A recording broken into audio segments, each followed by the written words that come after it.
Vamos abrir nossas Bíblias na segunda epístola de Paulo a Timóteo, capítulo 4. Cuidado para você não estar na primeira epístola, é a segunda epístola de Paulo a Timóteo, capítulo 4, versículos 7 em diante. Estaremos lendo do 7 ao 18. E eu peço que você mantenha a sua Bíblia aberta nesse texto. Será uma mensagem expositiva, como toda pregação tem que ser. E assim nos diz o texto sagrado: combati o bom combate, acabei a carreira, guardei a fé. Desde agora a coroa da justiça me está guardada, a qual o Senhor, justo juiz, me dará naquele dia, e não somente a mim, mas também a todos os que amarem a sua vinda. Procura vir ter comigo depressa, porque Demas me desamparou, amando o presente século, e foi para Tessalônica, Crescente para a Galácia, Tito para a Dalmácia. Só Lucas está comigo.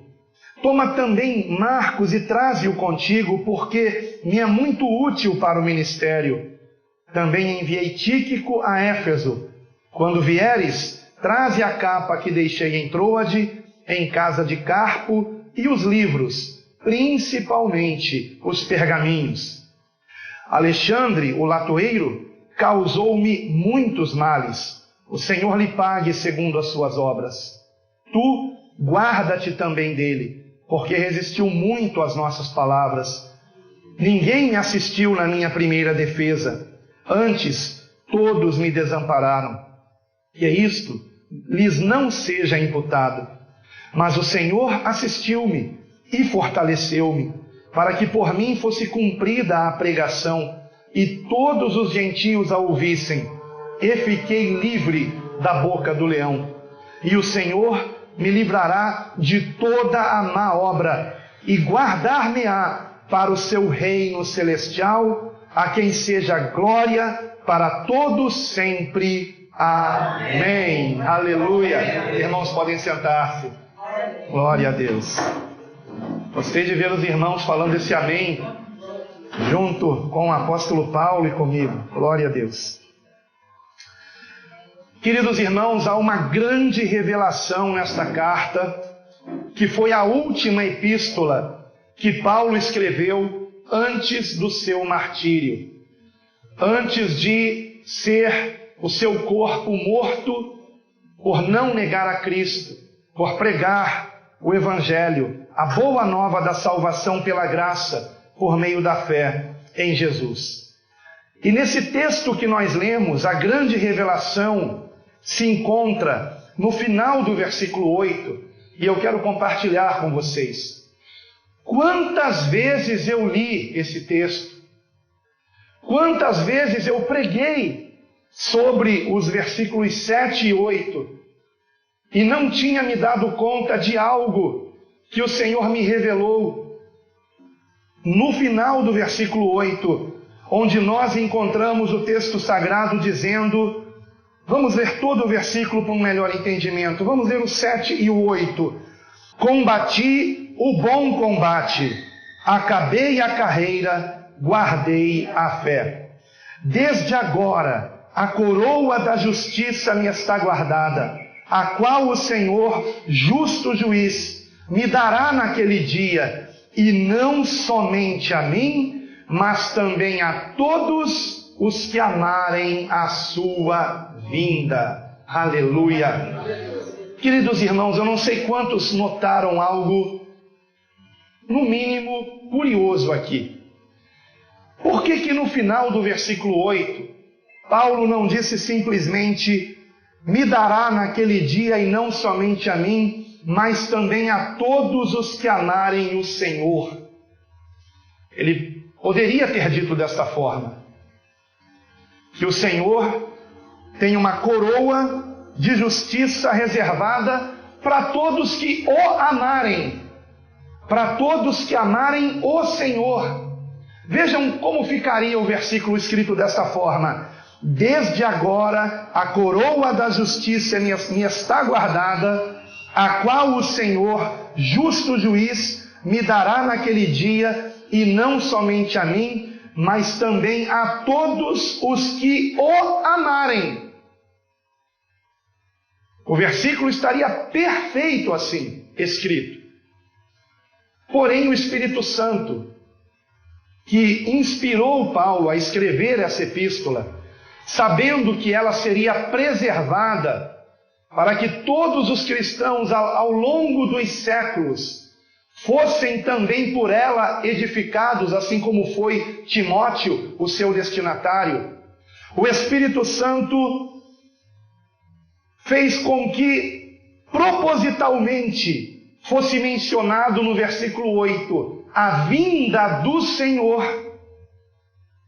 porque embora Paulo tivesse a expectativa de que o Senhor Jesus voltasse nos seus dias, sabendo que já estava partindo, que já estava chegando a sua hora, a hora de dar a sua vida por Cristo, e o Senhor não voltaria ainda com ele aqui entre nós, o Espírito Santo assim conduz Paulo a mencionar o retorno de Cristo, porque nesse texto dessa epístola, nesse trecho da epístola, o Espírito Santo nos dá instruções importantes precisamente para nós que vivemos no tempo da iminente volta de Cristo, do retorno do Senhor.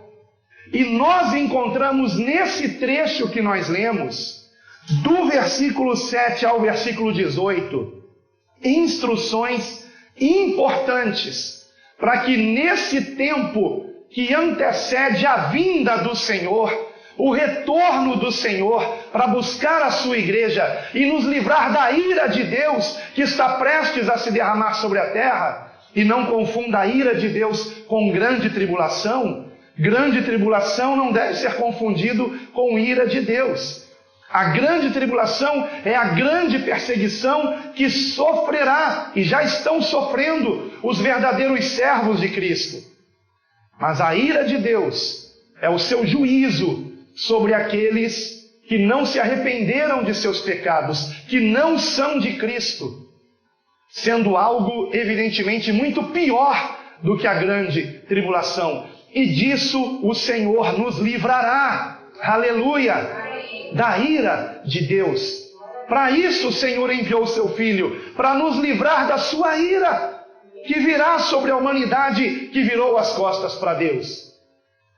Então, a vinda do Senhor foi enfatizada no versículo 8, porque o Espírito Santo, através de Paulo, deixou nesse trecho da epístola instruções importantes para nós, que vivemos no tempo da vinda do Senhor, para que nós venhamos nos manter guardando a fé até o fim, assim como Paulo aguardou, para a glória de Deus. Eu quero lembrar vocês que nós temos na palavra de Deus várias evidências, profecias, de que os dias que antecederiam o retorno do Senhor seriam dias muito difíceis, de grande aflição na terra, de grande perseguição à igreja, e por conta disso, de muito esfriamento na fé. Quero lembrar vocês que não somos salvos porque um dia nós dissemos em um culto que estávamos entregando a nossa vida a Jesus ou aceitando Jesus como Salvador, como muitas igrejas evangélicas dão a entender, que o dia da decisão em que a pessoa decidiu publicamente aceitar Jesus como Salvador e assim passar pelo batismo nas águas, foi o dia da sua salvação. Quero adverti-los que somos salvos não por uma denominação, seja ela qual for, cristã. Somos salvos pela graça de Deus por meio da fé em nosso único Senhor e Salvador Jesus Cristo. Ele não é apenas o Salvador, Ele é também o Senhor. E se eu desprezar os seus ensinamentos, eu não estou desprezando apenas orientações bíblicas, eu estou desprezando o próprio Senhor Jesus Cristo. Por isso Ele nos advertiu: por que me chamais Senhor, Senhor, e não fazeis o que vos mando? E Ele nos alertou que quando estivesse próxima a sua vinda, muitos iriam esmorecer na fé. E por isso é que, precisamente no texto onde Paulo declara: combati o bom combate, acabei a carreira, guardei a fé, precisamente por conta desse texto é que somos lembrados da vinda do Senhor, porque muitos deixarão de combater o bom combate, não completando a carreira que nos está proposta, por não guardarem a fé. Queridos irmãos, o que o diabo quer roubar de você não é a sua saúde, não é o seu dinheiro, não é a sua família, os seus amigos. O que o diabo quer roubar de você é a sua fé. Porém, ele sabe que, talvez, tirando o seu dinheiro, tirando a sua saúde, tirando os seus amigos, colocando os seus familiares contra você, talvez assim você esmoreça na fé. Mas o objetivo dele não é tocar na sua família, no seu dinheiro, na sua saúde, como fez com Jó. O objetivo dele é roubar a nossa fé. E assim como não conseguiu roubar a fé de Jó, importa que nós também venhamos vigiar, orar, aprender com o Senhor os princípios, para que não venhamos deixar de guardar a nossa fé nesses últimos dias. Quantos são aqueles que já ficaram pelo caminho, irmãos? Quantos são aqueles que já retrocederam, que já esmoreceram na fé? É de crucial importância que não nos esqueçamos que, se perdermos a fé, perdemos a salvação. O Senhor Jesus não disse: o salvo irá perseverar até o fim, como se a nossa salvação já estivesse garantida. Não foi isso que Ele disse. Ele não disse: o salvo irá perseverar até o fim. Não. Ele disse: aquele que perseverar até o fim será salvo. A salvação é o fim da nossa fé. A finalidade da nossa fé, a salvação das nossas almas, como escreveu Pedro em sua epístola. No entanto, como disse Jesus, porventura, quando vier o Filho do Homem, achará fé na terra? Isso está em Lucas 18, versículo 8. Quando vier o Filho do Homem, achará fé na terra? Ele achará você firme na fé, tendo combatido o bom combate até o fim da carreira que nos está proposta, irmãos? Como diz a palavra de Deus em Provérbios, ou em Eclesiastes, melhor dizendo, mais importante que o início é o fim de todas as coisas. Muitos começam muito bem e terminam muito mal. É preferível você não começar com muito gás, com muita empolgação, colocar a mão apenas onde alcança, não se propor a fazer um jejum de 3 dias e ficar alardeando aí para todo mundo, não se propor a orar horas, se você não está habituado a isso ainda. Comece devagar e vá aumentando e vá crescendo na fé. Quantos são aqueles que começam com muita empolgação e na primeira prova já ficam pelo meio do caminho? É preferível você ficar quietinho, mas prestando atenção, pronto para ouvir, tardio para falar, tardio para se irar, como diz a palavra. E ir crescendo na fé. Aprendendo primeiro, porque um dos grandes problemas dessa geração é que é uma geração que quer ensinar antes de aprender. E pior, quer ensinar os mais velhos. Pessoas que às vezes têm 3 anos de conversão, se é que são convertidos, querem ensinar aqueles que têm 30 anos de caminhada. Que já leram a palavra N vezes. Esse é um mal dessa geração. Uma geração que não quer ouvir, só quer questionar e ensinar. Por quê? Porque estão sendo manipulados por uma mídia que propositalmente quer fazer isso. Quer acabar com valores que ao longo de séculos foram estabelecidos não por nós, mas pela palavra de Deus.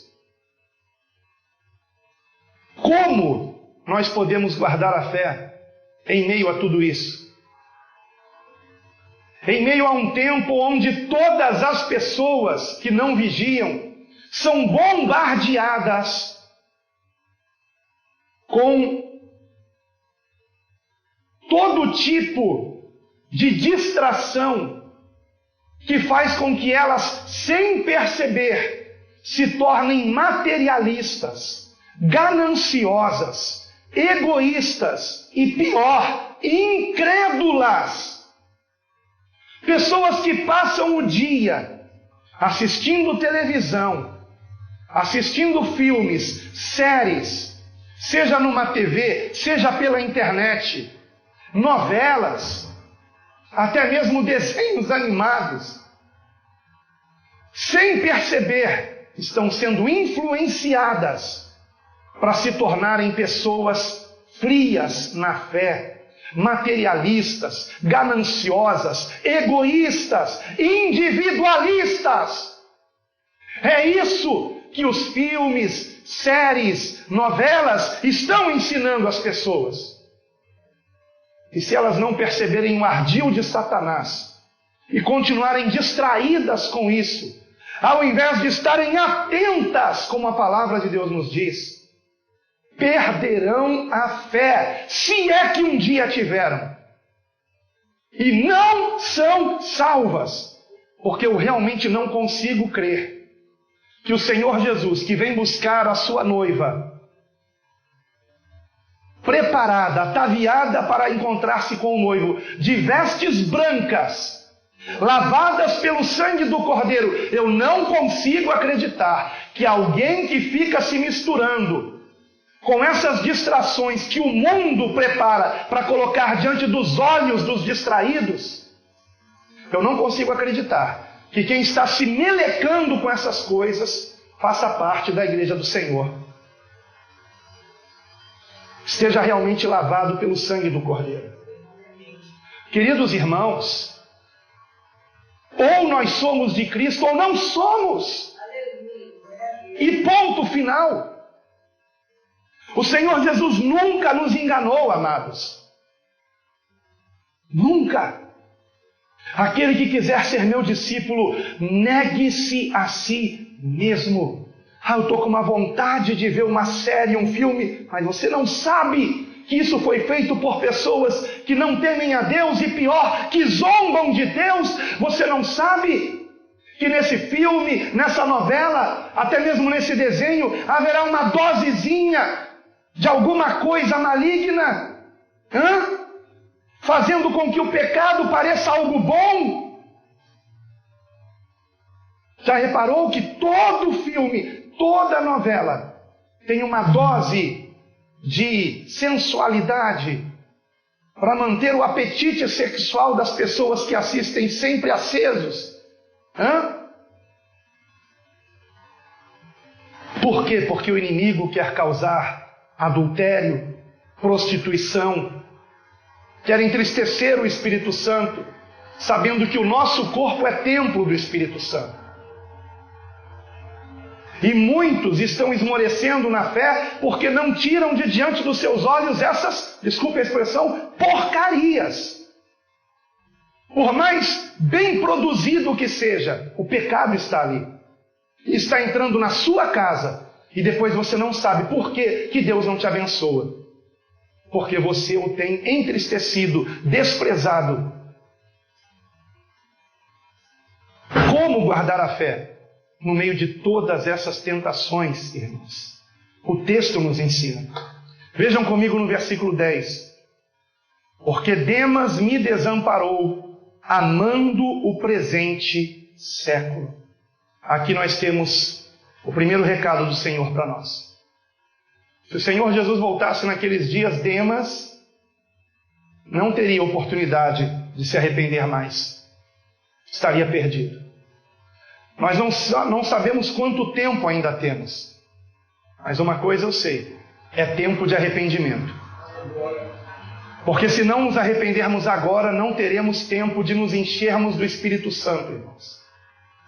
Então temos que nos arrepender agora e buscarmos o Espírito Santo para a glória de Deus. Então, em primeiro lugar, o que eu aprendo aqui é que para guardar a fé até o fim, como Paulo guardou a fé até o fim, mesmo em tempos de incredulidade como esse, os nossos dias são mais difíceis que os dias de Paulo, irmãos. Muito mais difíceis. Nós temos que lidar com um nível de tentação que Paulo não precisava lidar. Vivemos os dias mais perigosos da história cristã sobre a face da terra. E em primeiro lugar, o que eu aprendo aqui é que para guardar a fé até o fim, eu não posso amar esse mundo. Demas amou o presente século. Demas amou as coisas desse mundo. E por isso, desamparou Paulo. Se desviou do caminho. E quem era Demas? Ele é mencionado uma outra vez em outra epístola de Paulo, numa época em que ele ainda estava firme. Ele é mencionado na carta de Paulo aos Colossenses, no capítulo 4, versículo 14. Um dia, Demas foi um discípulo de Cristo que aparentemente era fiel, mas ele estava dividido entre servir a Deus e servir a si mesmo, entre amar o Senhor e amar o presente século. Se nós não vigiarmos nisso, irmãos, nós podemos acabar também como Demas. Ele foi um cooperador de Paulo, como está em Colossenses 4,14. Mas aqui, em 2 Timóteo, no capítulo 4, versículo 10, vemos que Demas não perseverou até o fim. Não combateu o bom combate. Não completou a carreira, porque não guardou a fé. Se você está aqui hoje, certamente é porque o Senhor quer que você guarde a sua fé. Ele ama você. Se você está ouvindo essa palavra, é porque o Senhor ama você. Ele quer salvar você. Vamos entender uma coisa: Jesus não veio ao mundo para lhe condenar. E fugir daqui para não ouvir essa pregação não vai livrar você da condenação na qual toda a humanidade já se encontra, irmãos. Todos pecaram e destituídos estão da glória de Deus. Mas o Evangelho é a boa nova que nos diz que somos justificados, perdoados de nossos pecados gratuitamente pela graça que há em Cristo Jesus. Jesus é a providência de Deus para a nossa salvação. O que temos que fazer? Reconhecermos que não podemos salvar a nós mesmos, que nossas boas obras não apagam nossos pecados. Por mais bonzinho que eu seja, gente boa que eu seja, isso não apaga os meus pecados. Os meus pecados só são lavados das minhas vestes espirituais pelo sangue de Jesus vertido na cruz do Calvário. E isso só acontece quando eu deposito nele a minha fé para a minha salvação. E se realmente eu tenho fé em Cristo, então eu darei ouvidos ao que ele disse: arrependei-vos. Ele nos alertou: se não vos arrependerdes, todos perecereis. Jesus não veio condenar o mundo já está condenado. Jesus é o Salvador, Ele veio nos salvar. Se apegue a Cristo. Confie nele. O busque de todo o coração. E ainda que você caia em algumas tentações, eu posso lhe garantir, se você perseverar em buscar o Senhor, em confessar os seus pecados, o Espírito Santo vai encher o seu coração, todo o seu ser. E você há de pecar cada vez menos, até que você um dia já estará livre daquele pecado para a glória de Deus. Sendo que isto também pode acontecer instantaneamente.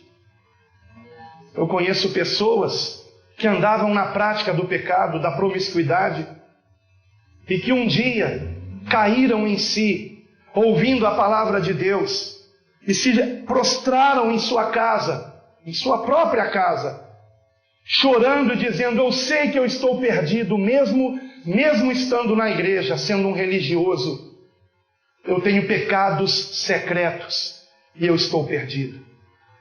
Mas eu clamo que o Senhor venha me libertar. E imediatamente veio o bálsamo do Senhor e houve a libertação. Eu já ouvi 2 testemunhos assim, recentemente. Não há impossíveis para Deus. Confiemos no Senhor. Seja qual for o pecado, clame ao Senhor. Ajuda-me, Senhor. Lembre-se de Pedro, que quando estava se afogando, depois de ter dado alguns passos sobre as águas revoltas do mar, enquanto olhava para Jesus, tirou os olhos de Jesus, se distraiu com esse mundo e começou a afundar. Mas quando ele clamou ao Senhor: Senhor, socorre-me, a mão do Senhor Jesus o ergueu novamente e o levou para um lugar seguro. Louvado seja Deus. Não se esqueça de clamar ao Senhor. Nós encontramos um alerta na parábola do semeador. Se você quiser, confira comigo, mas marque por favor aí 2 Timóteo 4, porque voltaremos para esse texto. Em Mateus capítulo 13, versículo 22. Mateus capítulo 13, versículo 22. Nós encontramos o Senhor Jesus explicando a parábola do semeador. E explicando os 2 últimos terrenos nos quais a semente havia caído. O Senhor diz assim, Mateus capítulo 13, versículo 22. E o que foi semeado entre espinhos é o que ouve a palavra, mas os cuidados deste mundo e a sedução das riquezas sufocam a palavra, que fica infrutífera. Mas o que foi semeado em boa terra é o que ouve e compreende a palavra e dá fruto, e um produz 100, outro 60 e outro 30. Preste bem atenção nisso. Na parábola do semeador, as 2 primeiras sementes caíram, uma delas à beira do caminho e outra sobre pedregais. E por isso não chegaram sequer a crescer. Mas aqui caiu entre os espinhos, ela cresceu, mas ficou sufocada pelos espinhos. E ainda que viesse dar algum fruto, nós encontramos no texto paralelo em Lucas escrito que esse fruto não servia para nada, era um fruto imperfeito. Então são pessoas que continuam na igreja, que aparentemente estão dando fruto, mas esse fruto não é aceito pelo Senhor. E não é aceito pelo Senhor por quê? Diz aqui o texto, é a explicação do Senhor. Porque os cuidados desse mundo e a sedução das riquezas sufocaram a palavra que foi semeada no coração dessas pessoas. Pessoas divididas com o mundo, iludidas com esse mundo, fascinadas com o brilho de uma tela. É muito sedutor mesmo, não é? Outro dia eu entrei numa loja que vendia, onde se vendem televisores, e ali estava uma TV enorme, fininha, com uma tela de não sei o quê, e a paisagem que estava na tela era mais bonita do que ao vivo, por conta do seu brilho, da sua nitidez, um 4K, né? Algo assim que parecia estar em terceira dimensão. E eu fiquei pensando, alguém olhando uma tela dessa não vai querer viver de verdade, vai querer ficar em casa olhando isso aí. É uma sedução, mas é um engano.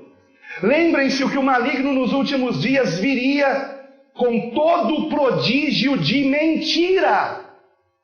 Você não está naquele lugar maravilhoso, você está sentado no sofá da sua casa. Aquilo é uma mentira, você não está lá. Quando você assiste um jogo de futebol, não é você que está fazendo exercício físico, não é você que está se divertindo. É uma mentira, é um engano, é para prender você, é para manter você onde? Em casa, fique em casa, é isso que o diabo quer. Tome cuidado com essas coisas.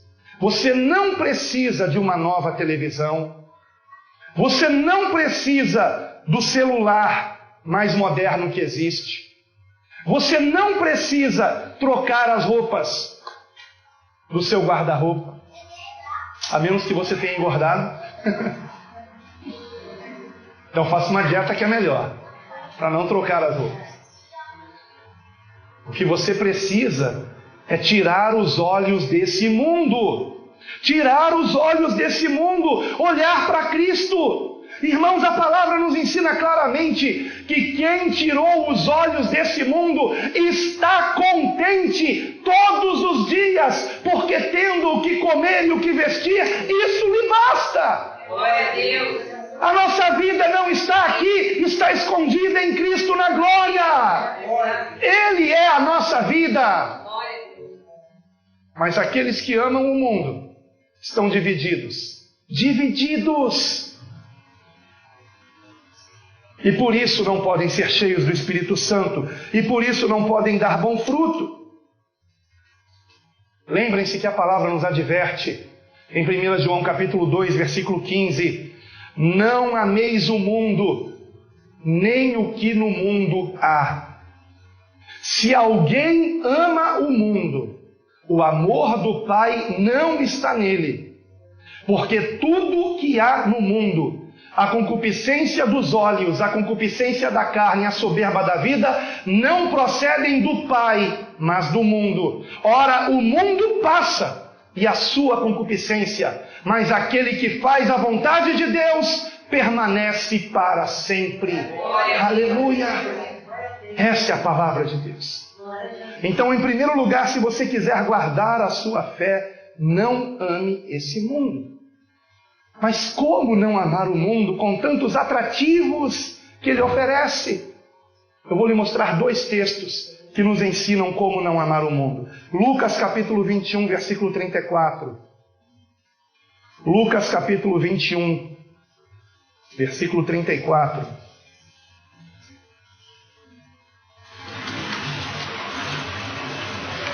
Preste bastante atenção. Com esse texto se encerra, no Evangelho segundo Lucas, o sermão escatológico do Senhor Jesus, onde o Senhor Jesus trouxe diversas advertências proféticas sobre a última geração que viveria no tempo da sua vinda.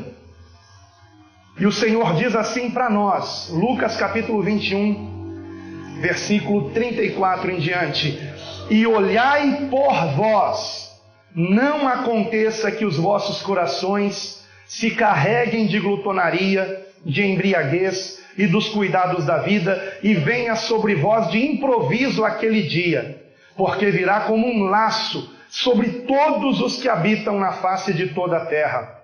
Vigiai, pois, em todo o tempo, orando, para que sejais havidos por dignos de evitar todas estas coisas que hão de acontecer e de estar em pé diante do Filho do Homem.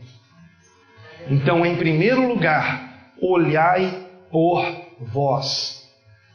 Pare de tomar conta da vida dos outros. Cuide da sua vida. Cuide da sua vida. Se aqui na congregação tem alguém que vive de alguma forma que lhe incomoda, ore por essa pessoa. Ore por essa pessoa. Se o Espírito Santo lhe orientar, converse com ela, mas com o conhecimento do seu pastor. Porque cabe ao pastor, e não a você, pastorear as ovelhas do Senhor. O Senhor não incumbiu todos nós desse serviço. Ele incumbiu aquele a quem Ele separou para o pastorado de uma congregação, independente do tamanho dessa congregação. Há uma unção do Senhor especial sobre aquele que pastoreia a congregação. Assim como há uma unção especial sobre aquele que ensina a palavra de Deus, há uma unção especial sobre aquele que evangeliza, há uma unção especial sobre aquele que é missionário, cada um no seu chamado. Agora, cuidar das ovelhas é só o pastor, não é o missionário, não é o evangelista, não é o mestre, é só o pastor. Ele vai prestar contas, não das nossas vidas, mas se ele não deixou de anunciar todo o conselho de Deus para as ovelhas do Senhor. Então cabe ao pastor nos entristecer, mas é uma tristeza que gera vida, porque é uma tristeza segundo o Espírito Santo. Nos entristecer como? Nos dizendo aquilo que ninguém quer nos dizer, mas Ele nos dirá no temor do Senhor, Ele nos dirá com mansidão, Ele nos dirá porque Ele nos ama em Cristo. Mas, se eu não sou o pastor da congregação, que eu cuide da minha vida, porque das ovelhas do Senhor o pastor está cuidando. Que eu cuide da minha vida. Quantas vezes pessoas se aproximaram de mim, irmãos da congregação que eu pastorei, ou pastoreava, em São Gonçalo, agora estou completamente dedicado à obra missionária. Quantas vezes irmãos se aproximaram de mim para me dizer de alguém que eles sabiam que tinha cometido um pecado. E ficaram surpresos quando eu disse, eu já sei. E eu já conversei com a pessoa. Quantas vezes ficaram surpresos? Assim como o Senhor mostrou para você, Ele mostra para o pastor também. O pastor também sabe. E não cabe a você, cabe ao pastor cuidar disso. Quando nós nos aventuramos a colocar a mão naquilo que não nos compete, não temos a bênção do Senhor. É como tocar na arca sem estar autorizado, irmãos. Tomem cuidado com isso, irmãos.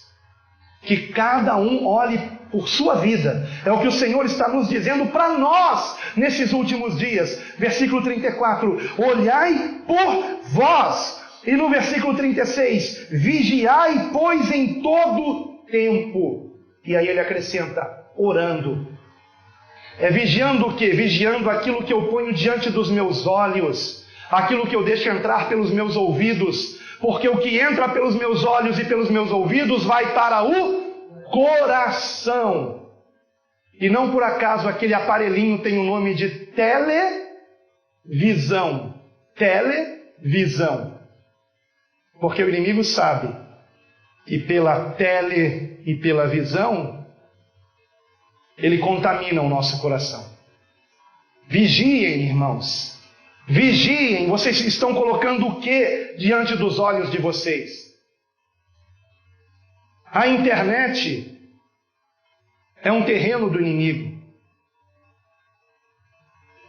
A maioria das coisas que tem lá contaminam o nosso coração. Aqueles que navegam na internet devem navegar como eu fiz quando estava fazendo uma certa travessia marítima. Na minha juventude, eu era nadador e eu participava de travessias marítimas. E certa vez eu estava fazendo a travessia da Praia do Forte interna, ou melhor, externa, para a Praia do Forte interna, dando a volta em um morro que faz parte ali do Morro da Urca, na Baía de Guanabara. E quando eu estava no meio do percurso, eu comecei a me deparar com um monte de lixo, e já não conseguia mais nadar direito. E um senhor que estava nadando de costas do meu lado, viu a minha aflição, parou e disse: meu jovem, você não sabia? Nesse trecho do percurso sai um esgoto para a Baía de Guanabara. Deveriam ter avisado, mas não avisaram. Aqui, nesse local todo sujo, você tem que nadar de costas, olhando para o céu. Senão você vai se contaminar. Não ponha sua boca nessa água suja, nem seus olhos. Senão você vai se contaminar. E aí eu fiz aquela parte toda do percurso nadando de costas. Depois eu descobri que aquele senhor era campeão de natação, de travessias marítimas, na faixa etária dele. Recebi uma instrução de alguém muito experiente.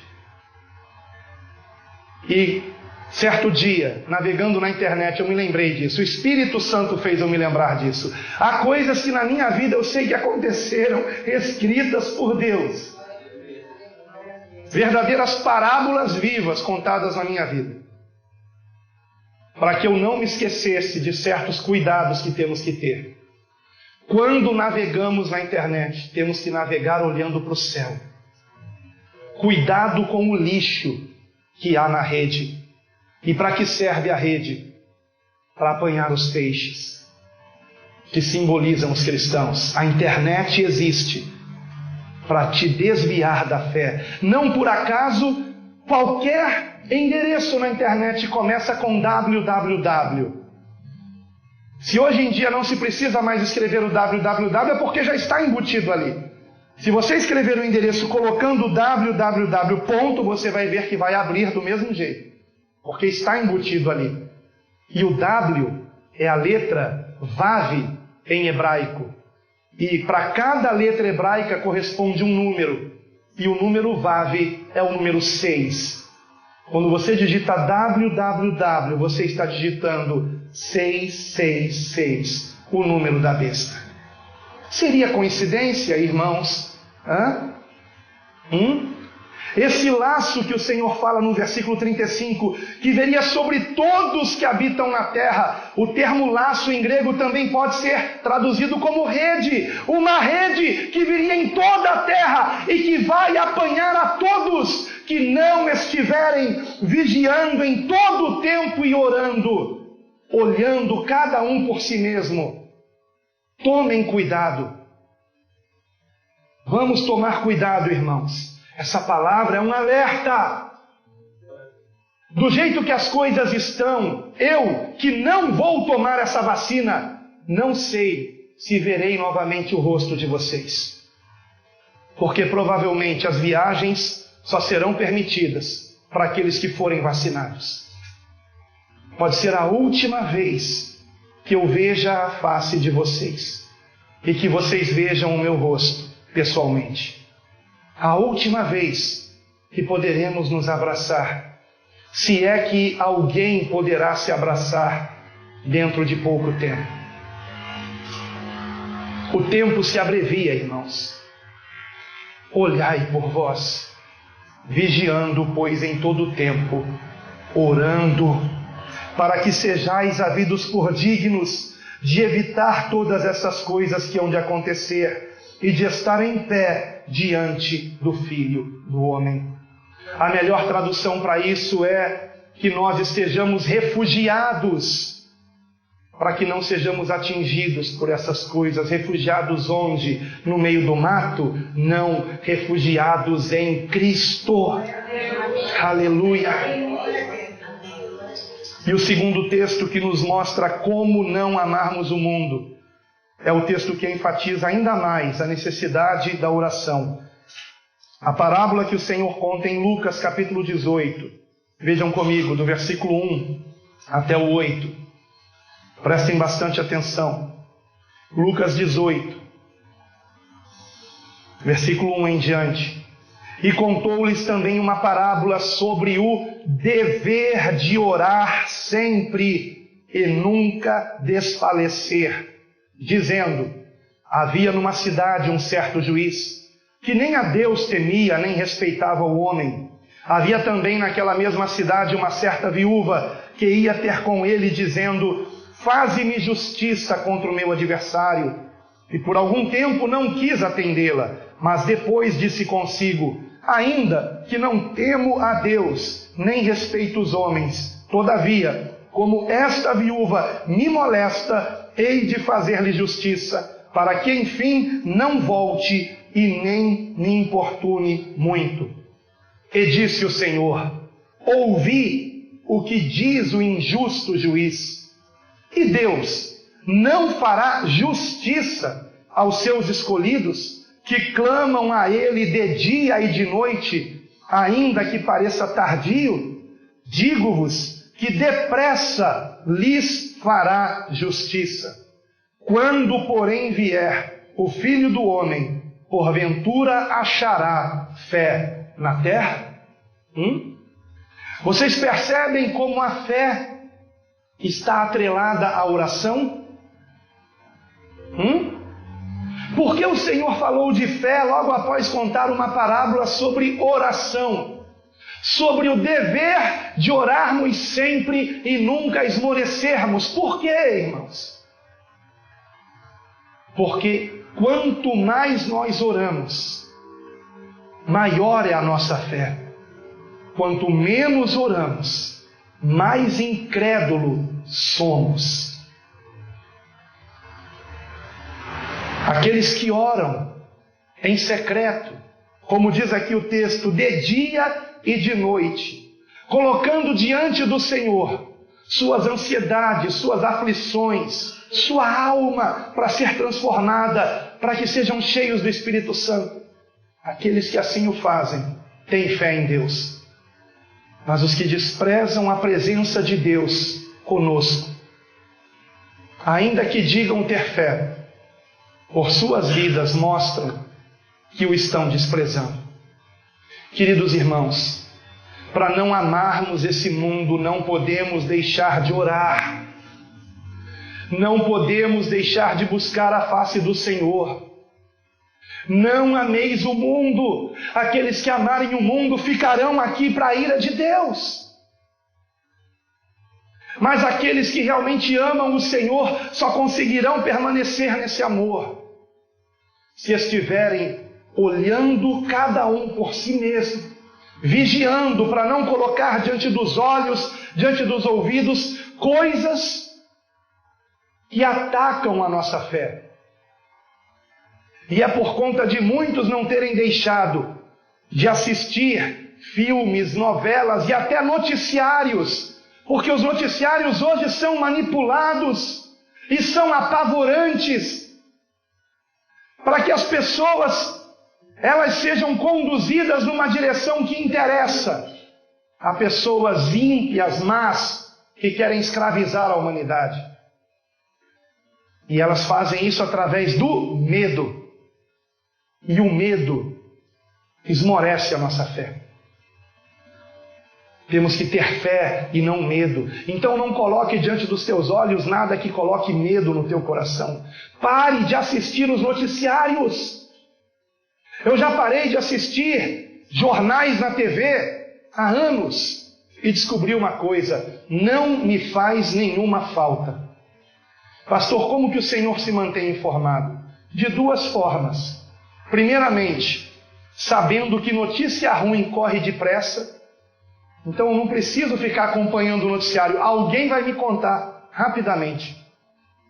Notícia ruim corre depressa. E a segunda forma, acompanhando alguns canais de notícias na internet e escolhendo quais notícias eu quero ver. É bem diferente de eu assistir um noticiário completo, onde eu não tenho a menor ideia de qual será a próxima notícia que virá. Não coloquem violência diante dos olhos de vocês. Não coloquem más notícias. Tragam à memória aquilo que dá esperança, irmãos. Senão vocês não somente perderão a fé, perderão a alegria de viver. E quantos são aqueles que dizem que são do Senhor, mas não têm mais a alegria da salvação? porque passam o dia assistindo vídeos apavorantes, que está fazendo com que percam a esperança, a fé e o amor. Tomem cuidado com isso. Em segundo lugar, voltemos para o texto de 2 Timóteo, capítulo 4, versículo 7. 2 Timóteo 4, 7. Irmãos, como eu disse, talvez essa seja a última oportunidade que eu tenho de estar aqui com vocês, até a vinda do Senhor. Eu não posso deixar de dizer tudo que o Senhor colocou no meu coração. Nós encontramos do versículo 9 ao 11 mais um ensinamento. Assim nos diz o texto: procura vir ter comigo depressa, porque Demas me desamparou amando o presente século e foi para Tessalônica, Crescente para a Galácia, Tito para a Dalmácia. Só Lucas está comigo. Toma Marcos e traze-o contigo, porque me é muito útil para o ministério. Para guardarmos a nossa fé até o fim, se em primeiro lugar nós não temos que amar esse mundo, em segundo lugar, nós temos que amar os nossos irmãos. Nós não podemos desprezar a igreja de Cristo. Eu sei que hoje está difícil encontrarmos verdadeiras igrejas, onde há genuínos discípulos de Cristo, que querem servir o Senhor por amor e não por interesse. Mas ainda que esteja difícil de encontrar, eu posso garantir a você, que assim como Elias estava equivocado, pensando que só havia ele fiel a Deus, ainda há certamente, no mínimo, 7.000 congregações que não se dobraram a Mamon. No tempo de Elias era Baal, agora é Mamon. As riquezas desse mundo. Ainda há 7.000. Não irmãos, congregações inteiras, por menores que sejam, mas que permanecem fiéis ao Senhor. E se você encontrar uma dessas congregações, nela permaneça. Não despreze o seu irmão. Não participe das reuniões apenas para você ser abençoado. Participe para você ser uma bênção. Meus queridos, o seu irmão precisa de você. O seu irmão precisa de você aqui, congregando com ele. Quando você não participa do culto, o seu irmão não apenas fica preocupado com você, ele também fica triste, porque se sente ainda mais sozinho nesses dias de tanta solidão, irmãos. Precisamos uns dos outros. E Paulo estava apenas com Lucas. Só havia ele e Lucas. E ele estava prestes a morrer por amor a Cristo. Então, no versículo 9, ele diz a Timóteo: Timóteo, procura vir ter comigo depressa. Eu quero te ver antes de partir. Eu quero mais uma vez orar com você. Mas não somente com você. Traga também Marcos contigo. Vocês sabem de qual Marcos ele está falando, irmãos? De João Marcos. Perdão. Ele está falando de João Marcos. João Marcos foi aquele que no livro de Atos, no capítulo de número 15, versículo 37 e 38, foi o causador de um desentendimento entre Paulo e Barnabé. Porque João Marcos tinha acompanhado Paulo e Barnabé na primeira viagem missionária, porém não foi até o fim, retrocedeu no meio da viagem, deixando Paulo e Barnabé. E então, quando Paulo e Barnabé decidem visitar aquelas congregações que haviam sido formadas na primeira viagem missionária, que começa no capítulo 13 de Atos, quando no capítulo 15, Paulo e Barnabé decidem visitar novamente aqueles irmãos, Barnabé quer levar de novo João Marcos, que era seu sobrinho. E Paulo não permitiu, Por quê? Porque João Marcos os tinha abandonado na primeira viagem missionária. E então houve um grande desentendimento, e com isso Barnabé seguiu com João Marcos para Chipre, e nunca mais ouvimos falar de Barnabé no livro de Atos depois disso. Mas Paulo escolhe a Silas, também um servo de Cristo da igreja de Antioquia, e vai então seguir para essa segunda viagem missionária, onde logo no início do capítulo 16 de Atos, depois se você quiser confira, Paulo conhece quem? Timóteo, e coloca Timóteo no lugar de João Marcos. E foi uma ótima escolha. Porém, vejam que interessante. Eu fico emocionado com isso. Estamos falando de uma história real, irmãos. De pessoas que existiram mesmo. De fatos que aconteceram. E nos últimos dos seus dias, Paulo se lembra de João Marcos. E diz justamente a Timóteo, a quem ele tinha colocado no lugar de João Marcos: Timóteo, traga também João Marcos contigo, porque eu reconheço que João Marcos é muito útil. Aleluia. Ele é muito útil para o ministério. E era mesmo, irmãos. João Marcos escreveu um dos 4 evangelhos, irmãos. O evangelho segundo Marcos foi escrito por esse aqui, que Paulo menciona. E eu penso, irmãos, que Paulo, sabendo que estava nos últimos dias de sua vida, ele quis olhar para João Marcos e dizer: João Marcos, eu queria que você soubesse que eu me arrependi do que eu fiz. E que eu libero perdão para você também pelo que você fez. E eu espero que no céu haja um videotape de tudo isso e nós possamos ver esse momento. Irmãos, por que nós desprezamos a igreja? Por que desprezamos o nosso irmão?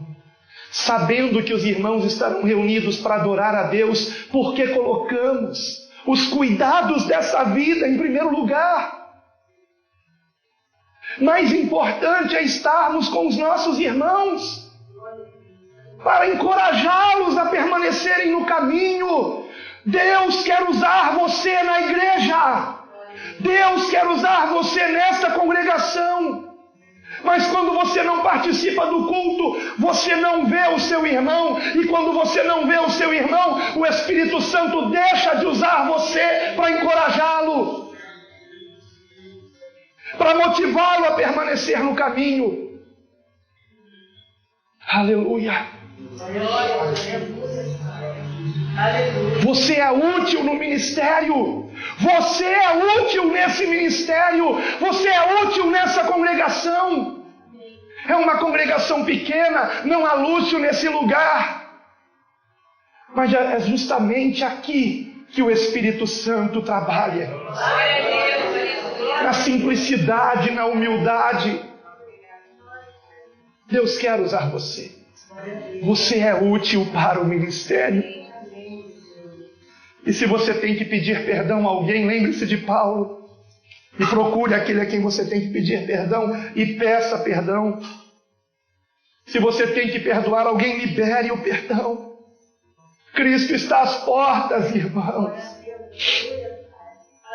O tempo se abrevia.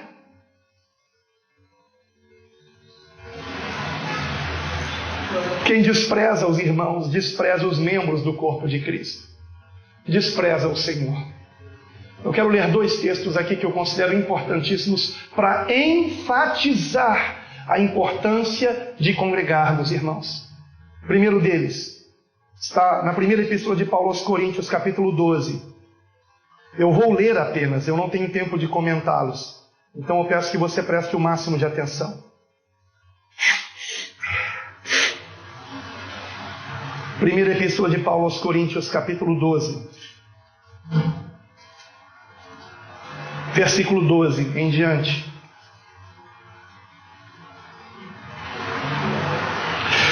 Porque assim como o corpo é um, e tem muitos membros, e todos os membros deste corpo, sendo muitos, são um só corpo, assim é Cristo também. Eu estou em 1 Coríntios 12, agora versículo 13. Pois todos nós fomos batizados em um Espírito, formando um corpo, quer judeus, quer gregos, quer servos, quer livres, e todos temos bebido de um Espírito. Porque também o corpo não é um só membro, mas muitos. Se o pé disser, porque não sou mão, não sou do corpo, não será por isso do corpo? E se a orelha disser, porque não sou olho, não sou do corpo, não será por isso do corpo? Se todo o corpo fosse olho, onde estaria o ouvido? Se todo fosse ouvido, onde estaria o olfato? Mas agora Deus colocou os membros do corpo, cada um deles como quis. E se todos fossem um só membro, onde estaria o corpo? Assim, pois, há muitos membros, mas um corpo. E o olho não pode dizer à mão, não tenho necessidade de ti. Nem ainda a cabeça aos pés, não tenho necessidade de vós. Antes, os membros do corpo, que parecem ser os mais fracos, são muito mais necessários. E os que reputamos serem menos honrosos no corpo, a esses honramos muito mais. E aos que em nós são menos decorosos, damos muito mais honra. Porque os que em nós são menos nobres não têm necessidade disso, mas Deus assim formou o corpo, dando muito mais honra ao que tinha falta dela, para que não haja divisão no corpo, mas antes tenhamos os membros igual cuidado uns dos outros. De maneira que, se um membro padece, todos os membros padecem com ele. E se um membro é honrado, todos os membros se regozijam com ele. Ora, vós sois o corpo de Cristo, e seus membros em particular. E a uns pôs Deus na igreja, primeiramente apóstolos, em segundo lugar profetas, em terceiro lugar doutores, depois milagres, depois dons de curar, socorros, governos, variedade de línguas. Vamos parar por aqui. Poderia continuar lendo, mas eu quero completar esse texto com Efésios, capítulo 4, versículo 11. Epístola de Paulo aos Efésios, capítulo 4, versículo 11. Para que entendamos não somente a importância do corpo de Cristo, mas a importância de congregarmos, sendo membros uns dos outros, com diferentes funções no corpo de Cristo, segundo o Espírito Santo assim determina. Irmãos, a parte do meu corpo mais inferior são os pés. E o que seria do meu corpo se eu não tivesse os meus pés para caminhar? Adiantaria que eu tivesse pernas, irmãos? Os membros do corpo que mais desprezamos são úteis na obra de Deus, porque Deus usa quem Ele quer do modo como Ele quer. Pense em alguém que ganhou milhares de vidas para Cristo.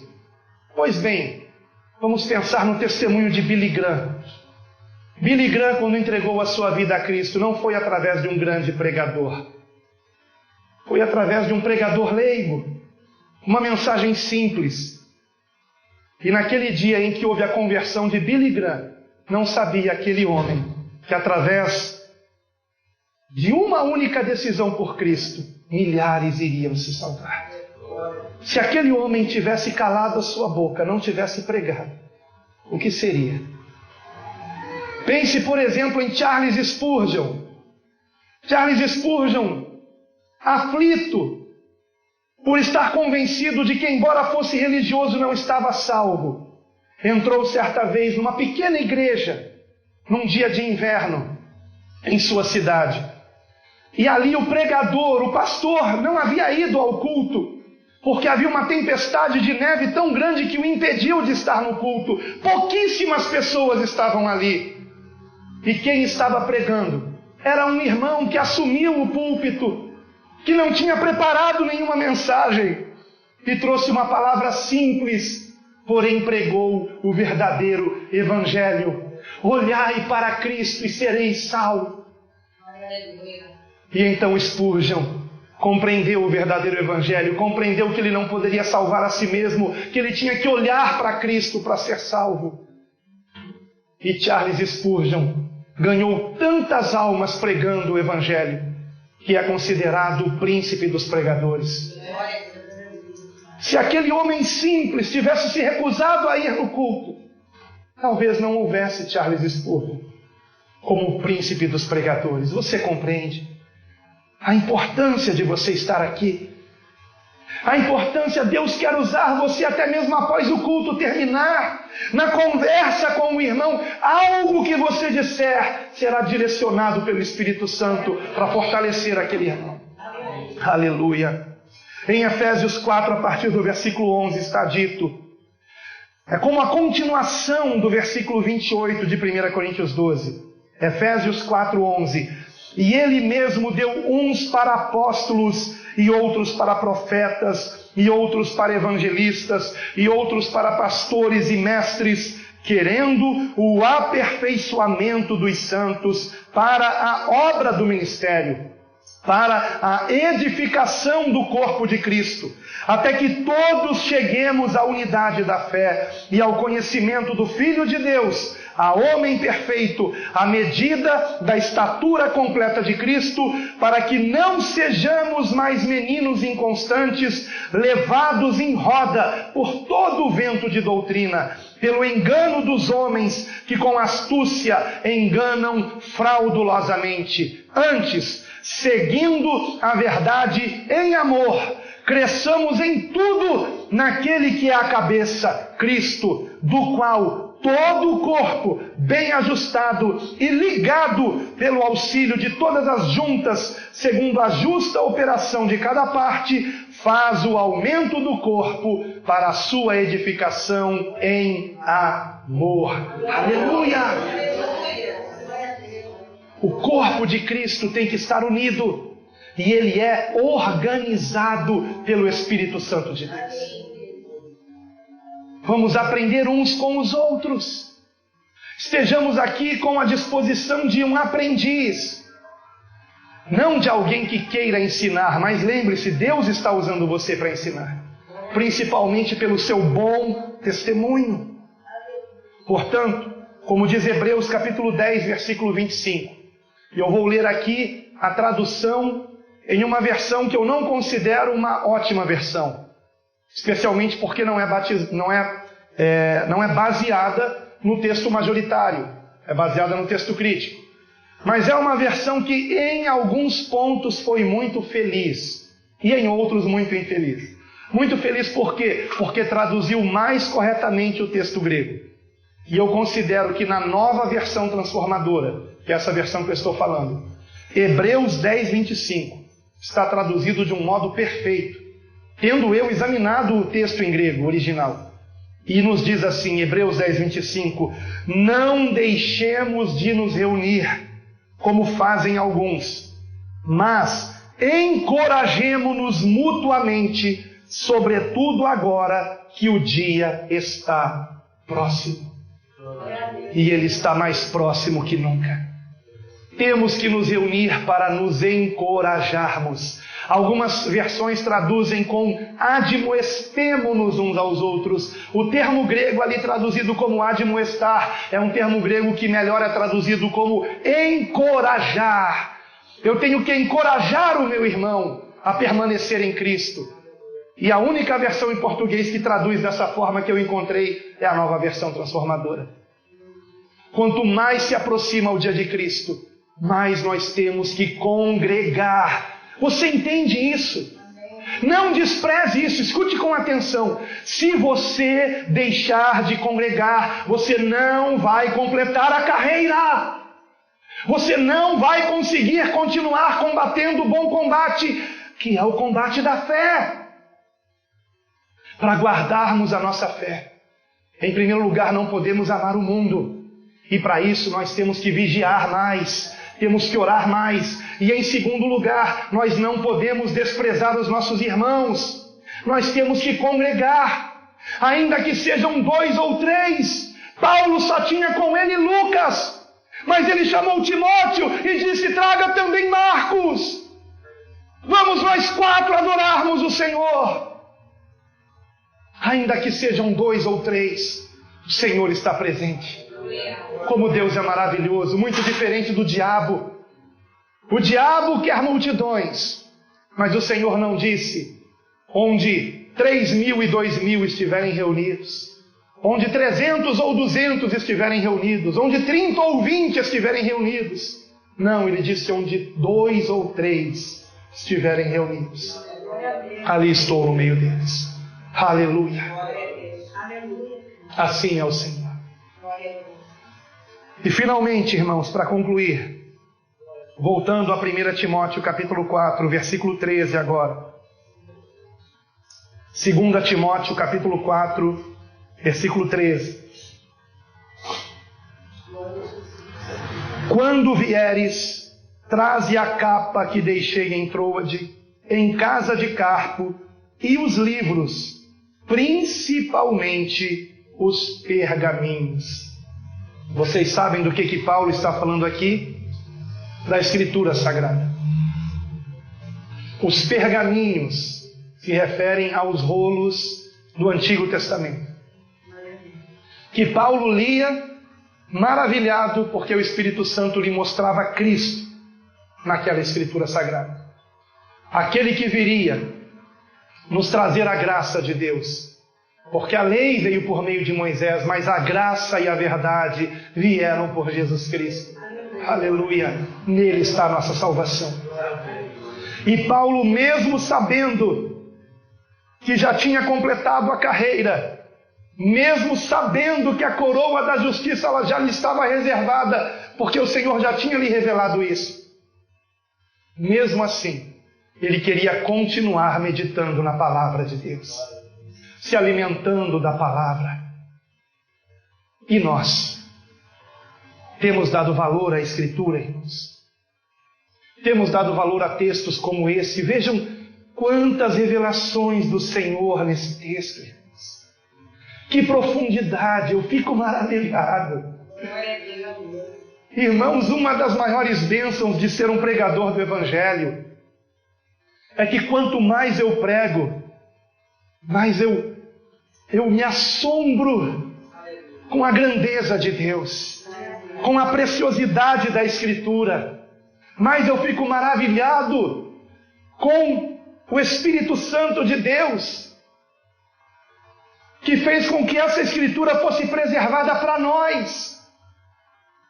Como disse o Senhor Jesus, os céus e a terra passarão, mas as minhas palavras jamais passarão. Aleluia! Irmãos, a palavra de Deus é a maior prova de que Jesus Cristo é quem Ele disse ser: o caminho, a verdade e a vida, e que ninguém vai ao Pai senão por Ele. Louvado seja Deus! Queridos irmãos, se alguém tem dúvida de que Jesus Cristo é o Filho de Deus, pense comigo.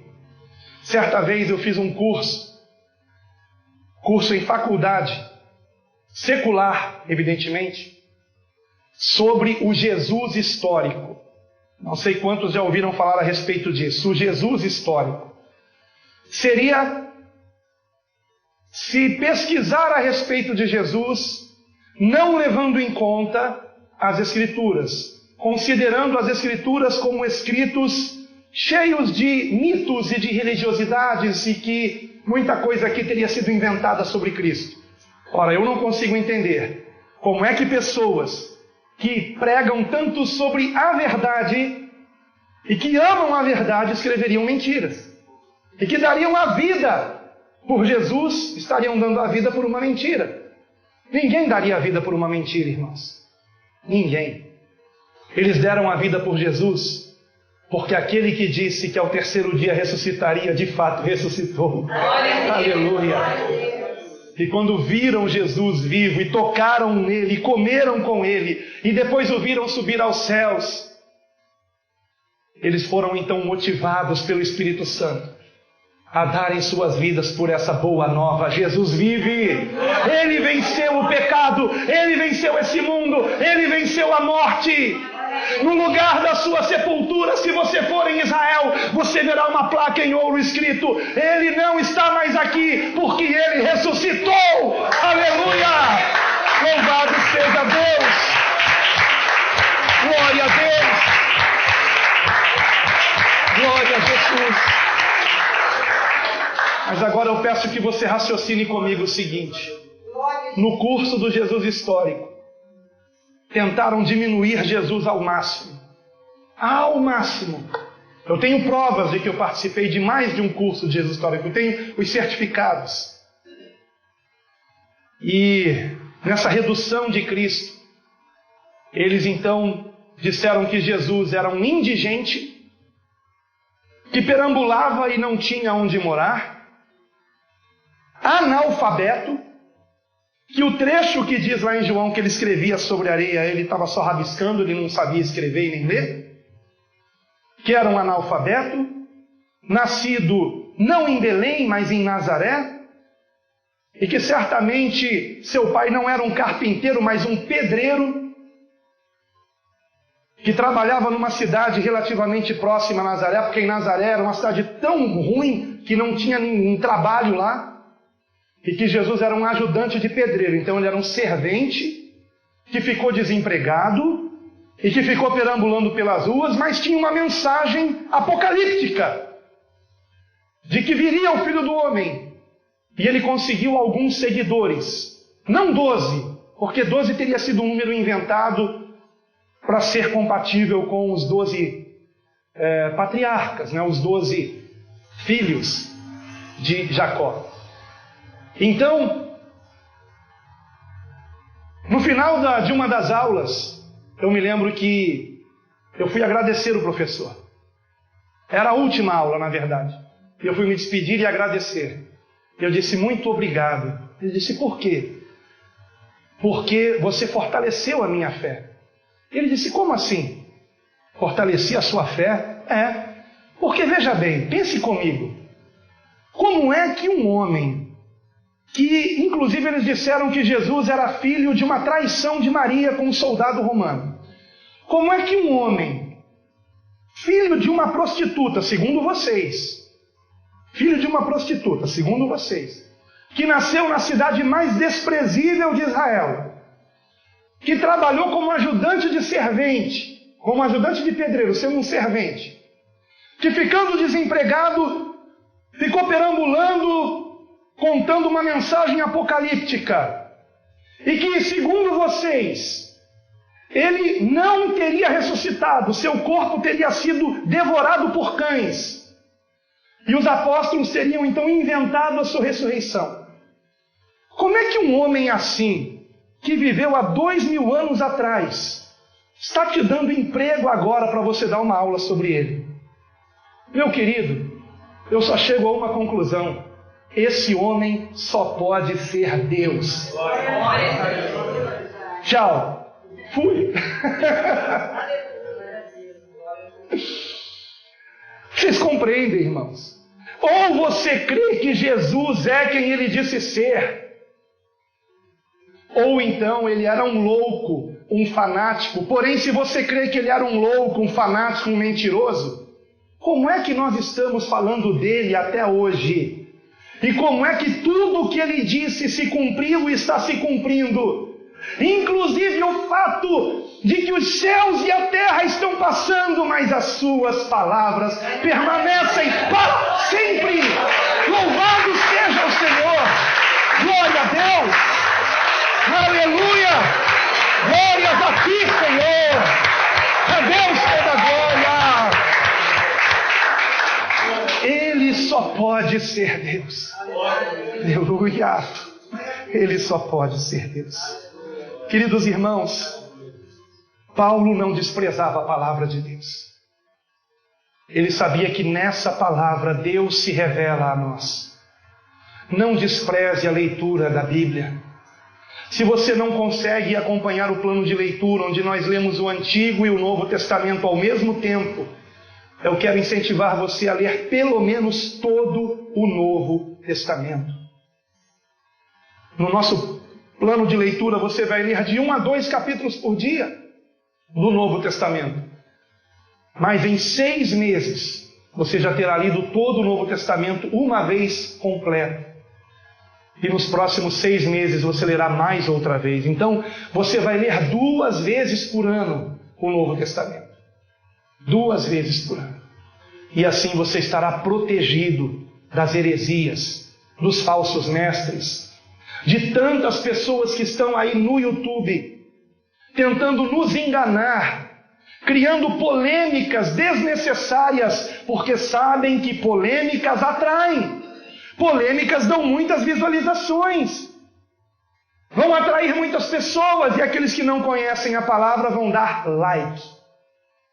E cada like que é dado ali lhes dá dinheiro, porque os seus canais no YouTube estão monetizados. E quantas pessoas sendo enganadas. Por isso o Senhor Jesus nos advertiu: acautelai-vos, que ninguém vos engane, porque virão muitos falsos profetas e falsos mestres. E sabe onde todos eles estão? No YouTube. Eu não tenho dúvida disso.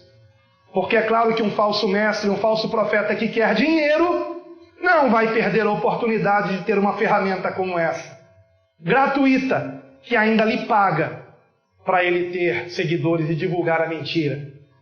Tomem cuidado, lembrem-se do que eu falei. A internet é um mar sujo, onde temos que navegar olhando para o céu, olhando para Cristo. Tomem cuidado, irmãos.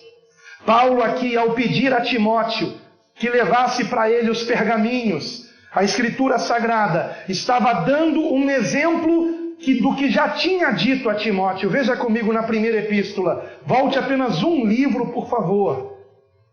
1 Timóteo capítulo 4, versículo 12, onde ele diz: e o que Paulo disse a Timóteo, eu digo a vocês a respeito do pastor Wellington. Aqui no versículo 12: ninguém despreze a sua mocidade. Amém? Não é porque ele é jovem que ele não seja sábio. Não é porque ele é jovem que ele não seja um verdadeiro servo de Cristo e tenha muito a nos ensinar na palavra de Deus.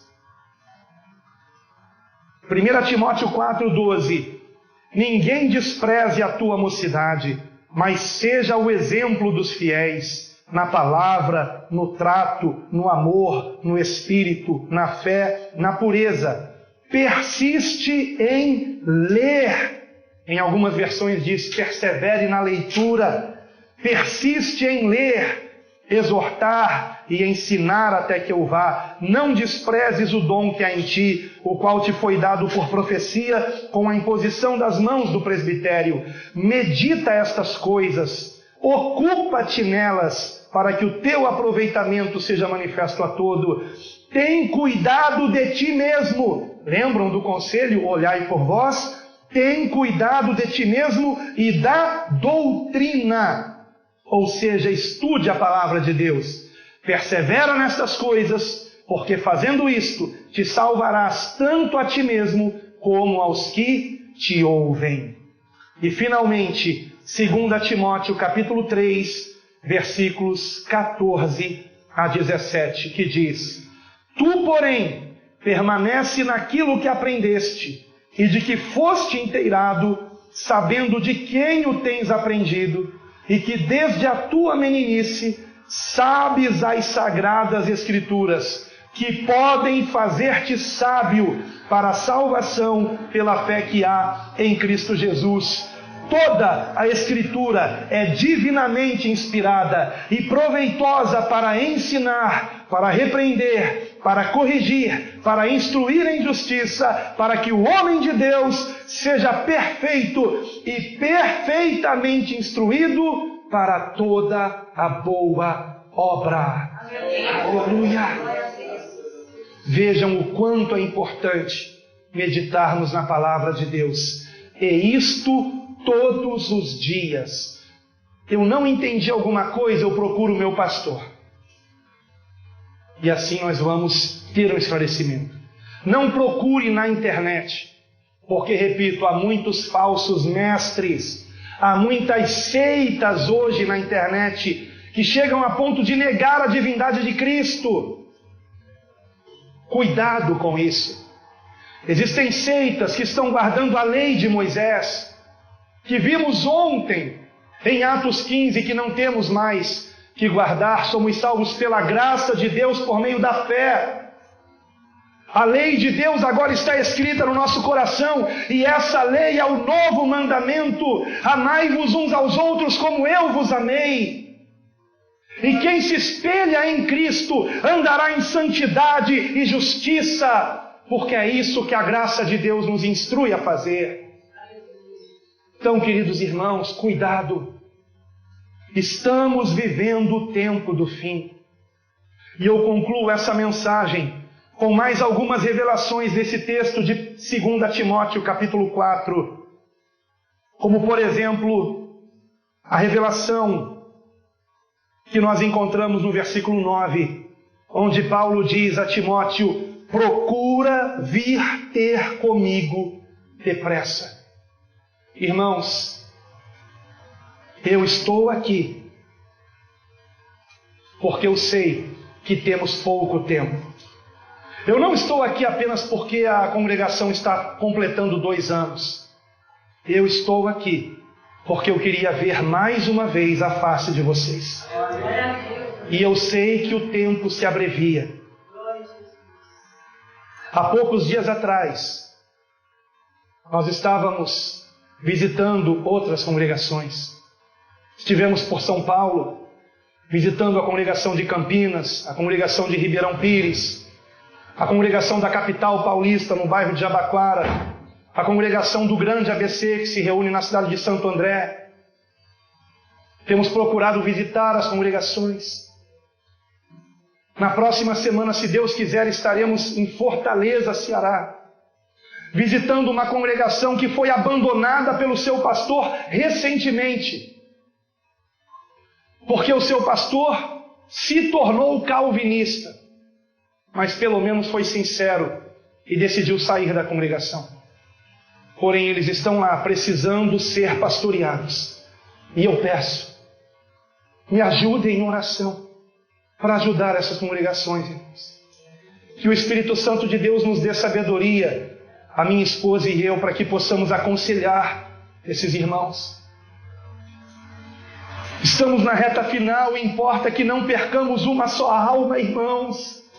Eu não quero que ninguém se perca, mas lamentavelmente alguns não estão seguindo Cristo, estão seguindo Calvino, estão seguindo Armínio, estão seguindo Agostinho, estão seguindo Ellen White, estão seguindo homens, estão seguindo seitas.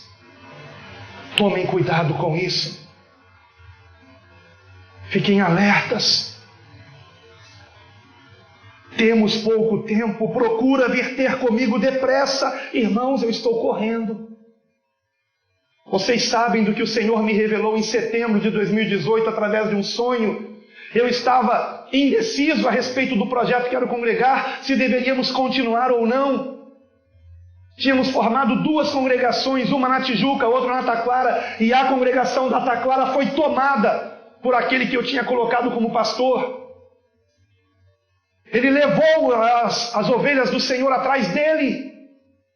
E lamentavelmente quase todas se perderam. E hoje já não existe mais congregação na Taquara. Lamentavelmente. O que eu fiz contra ele? Nada. Nem antes, nem depois. Apenas orei.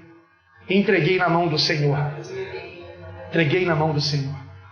E graças a Deus, 2 pessoas que eram dessa congregação hoje congregam conosco em São Gonçalo, e agora a congregação de Campo Grande foi formada e eles estão congregando lá também, e mais 2 pessoas de lá da Taquara já estão congregando em Campo Grande também, que é um dos maiores bairros lá da cidade do Rio de Janeiro, mas que é um pouco mais perto da Taquara, evidentemente, do que São Gonçalo, que é outra cidade do outro lado da Baía de Guanabara.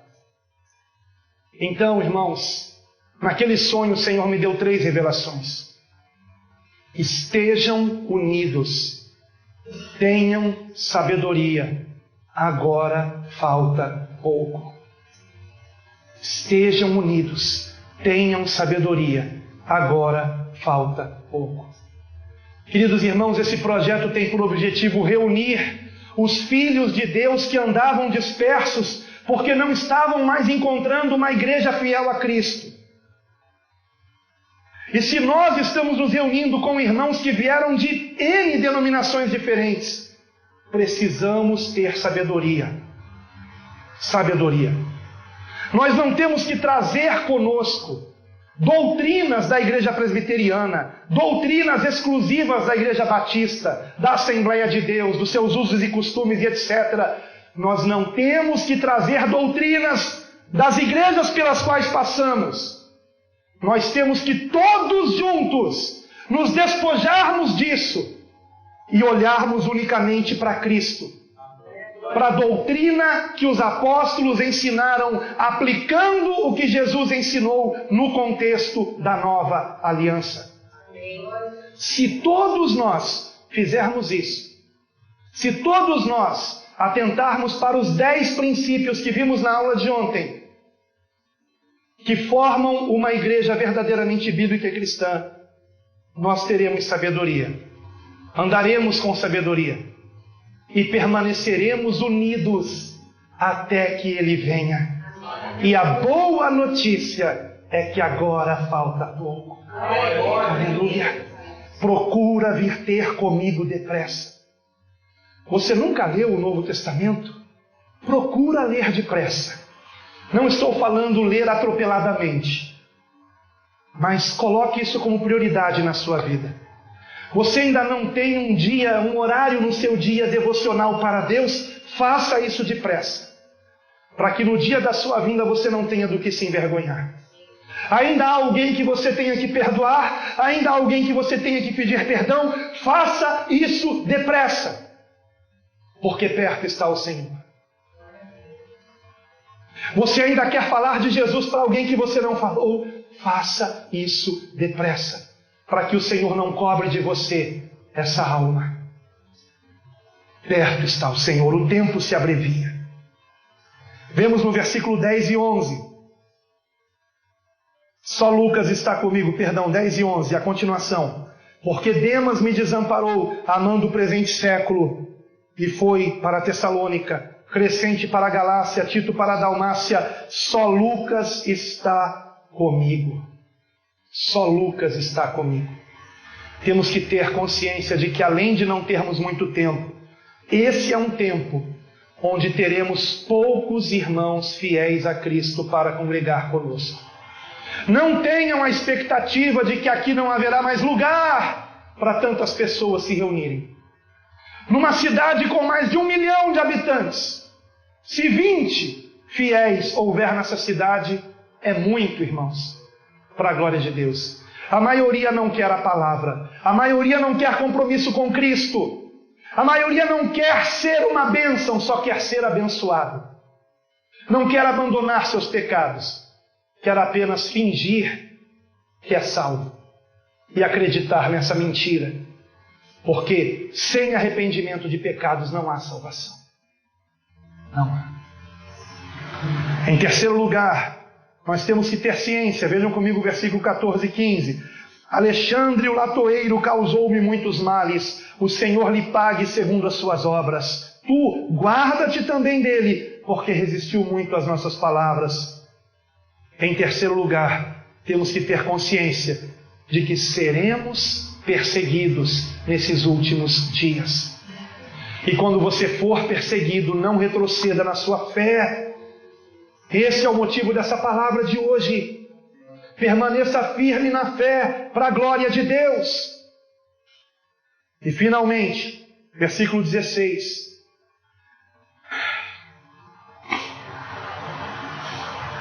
Ninguém me assistiu na minha primeira defesa.